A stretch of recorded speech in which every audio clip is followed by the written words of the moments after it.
آپ کسی سے محبت کریں تو یہ ہو نہیں سکتا کہ وہ آپ سے بھی محبت اتنی ہی کرے۔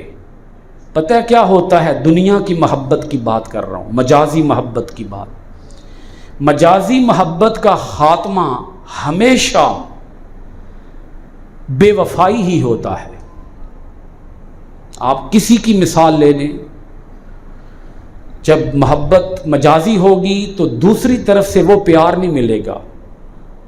ایک انسان دوسرے انسان سے جتنا پیار کرتا ہے وہ دوسرا انسان ضروری نہیں ہے کہ اتنا ہی پیار کرے، تو دل ہمیشہ ٹوٹے گا، دل ہمیشہ چکنا چور ہی ہوگا، محبت کا جنازہ ہی اٹھے گا، محبت کبھی کامیاب نہیں ہو پائے گی۔ لیکن جو حقیقی محبت ہے، آپ رب سے محبت کر کے دیکھیں تو صحیح۔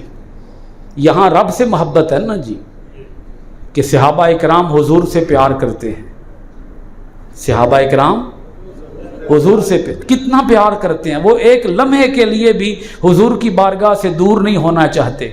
تو رب بھی چاہتا ہے کہ محبوب آپ بھی انہیں ایک لمحے کے لیے اپنی بارگاہ سے دور نہ کریں۔ حضور سے پیار جنہوں نے کیا ہے، اللہ کرے ہمیں بھی وہ پیار نصیب ہو جائے۔ ایک جھلک جد ویکھی یوسف دی، ہاتھ کٹ لے عورتاں مصر دیاں، اتھاں بن ڈٹھیاں او دے نام اتوں لکھاں سیس کٹائے جاندے نے۔ جب حسن تھا ان کا جلوہ نما، انوار کا عالم کیا ہوگا، ہر کوئی فدا ہے بن دیکھے، دیدار کا عالم کیا ہوگا۔ ہر کوئی فدا ہے بن دیکھے، سمجھ آ رہی ہے آپ کو؟